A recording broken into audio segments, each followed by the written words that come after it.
Tuhan bersamamu.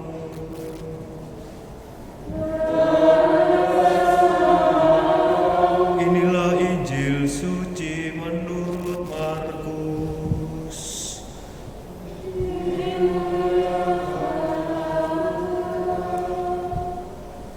Pada suatu hari, serombongan orang Farisi dan beberapa ahli Taurat dari Yerusalem datang menemui Yesus.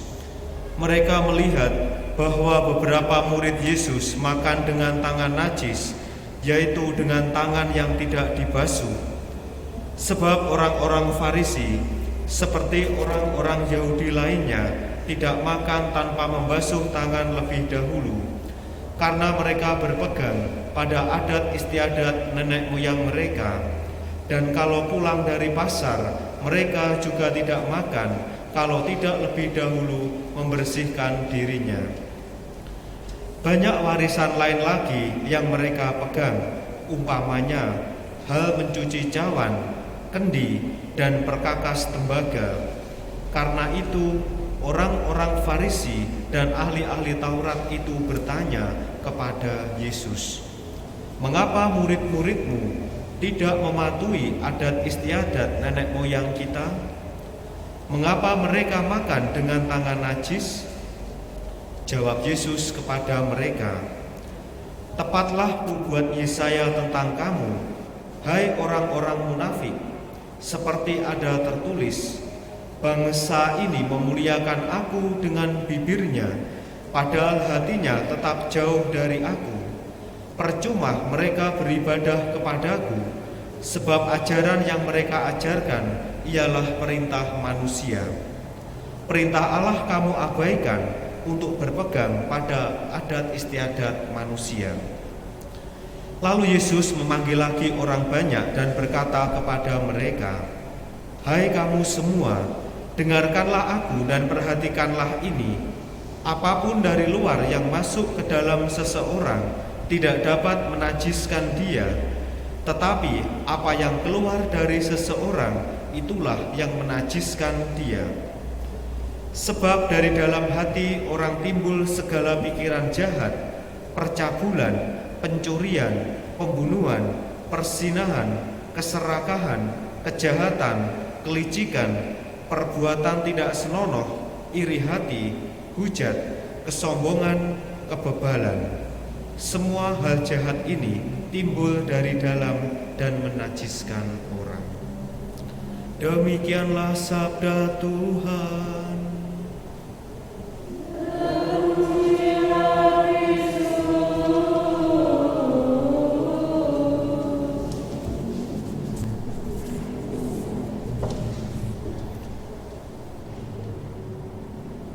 Yesus bersabda kepada kita semua, apapun dari luar yang masuk ke dalam seseorang tidak dapat menajiskan dia, tetapi apa yang keluar dari seseorang itulah yang menajiskan dia.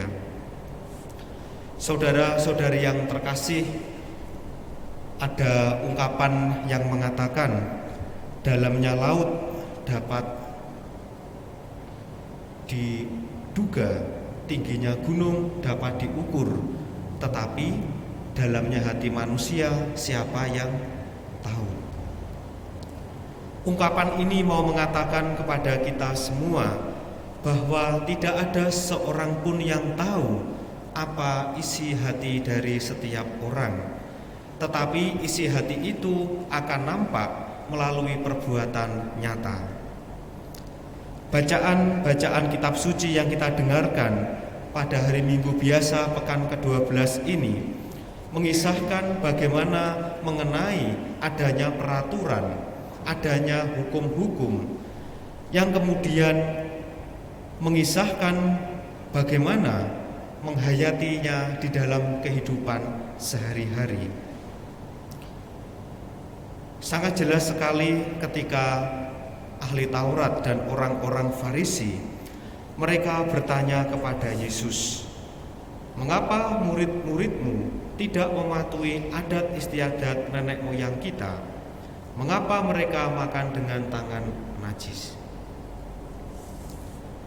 dihadapkan pada pertanyaan-pertanyaan semacam ini, Yesus tidak menjelekkan atau menyudutkan adanya tradisi, kebiasaan, hukum-hukum yang ada pada zaman itu.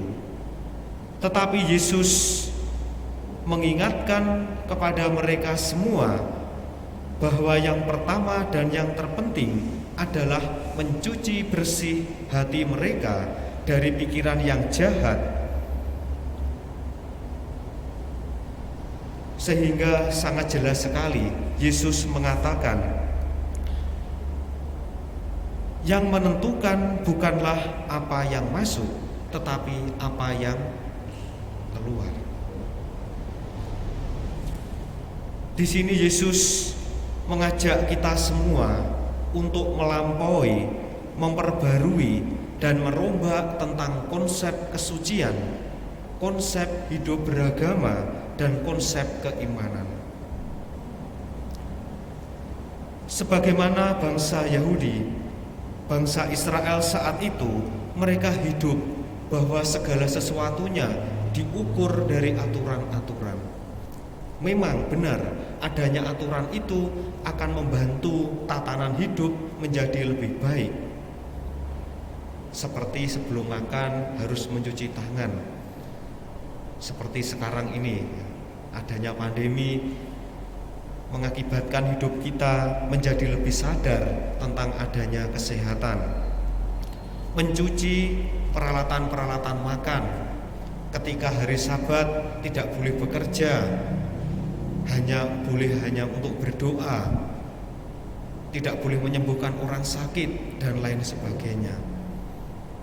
Memang aturan itu ada supaya tatanan hidup menjadi lebih baik lagi. Tetapi ketika adanya aturan itu hanya dilakukan sebagai aturan, maka yang terjadi adalah hidup akan menjadi lebih kaku, hidup akan menjadi melupakan hal yang utama, yaitu soal spirit, soal semangat di balik semua adanya aturan itu. Maka di sini Yesus mengajak kita semua untuk merombak, untuk memperbarui, untuk melampaui semuanya itu, bahwa yang pertama-tama bukan dari hal yang lahiriah, dari hal yang nampak, tetapi dari dalam diri, dari dalam batin. Maka sangat jelas sekali, disinilah Yesus mengajarkan kepada kita semua pentingnya untuk menyadari bahwa apa yang kita lakukan pertama-tama berasal dari hati kita, dari iman kita. Tuhan tidak akan mempertanyakan seberapa banyak pengetahuan yang kita miliki. Tuhan tidak akan menanyakan apa jabatan kita, apa status kita. Tetapi pertama-tama Tuhan Yesus mau mengajarkan kepada kita semua bahwa yang mempengaruhi, yang mengontrol, yang mendorong supaya hidup kita menjadi berbuah, hidup kita menjadi berkembang, pertama-tama berasal dari kesucian dan kemurnian batin.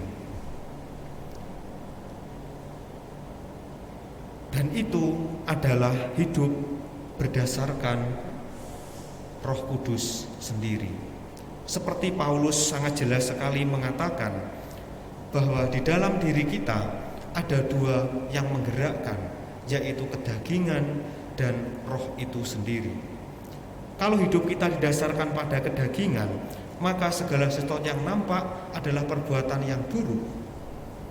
Kejahatan, kelicikan, iri hati, hujat, dan lain sebagainya. Tetapi melalui pengajaran yang diberikan Yesus, Dia mengajak kita semua untuk merombak, melampaui semuanya itu, dan kita isi dengan dorongan Roh Kudus itu sendiri. Saudara-saudari yang terkasih, kiranya apa yang disabdakan Yesus kepada kita semua sangat jelas sekali, bahwa Yesus senantiasa mengajarkan kepada kita supaya kita mau memperbarui cara hidup kita pertama-tama dari bukan apa yang nampak secara lahiriah saja, tetapi semuanya itu muncul dari kedalaman batin. Apakah ada yang tahu kalau hari ini kita mengalami kesedihan, bagaimana pandangan kita satu orang kepada orang yang lain? Semuanya itu dikembalikan kepada batin kita masing-masing. Tetapi apa yang ada di dalam batin kita itu akan nampak di dalam perbuatan kita sehari-hari. Oleh karena itu, bersama Ekaristi dan Sabda Tuhan yang kita dengarkan pada minggu ini, marilah saudara-saudari yang terkasih, kita senantiasa memperbarui hal yang utama dan yang pokok, yaitu berangkat dari ketulusan dan kedalaman batin, bukan saja apa yang nampak dari luar.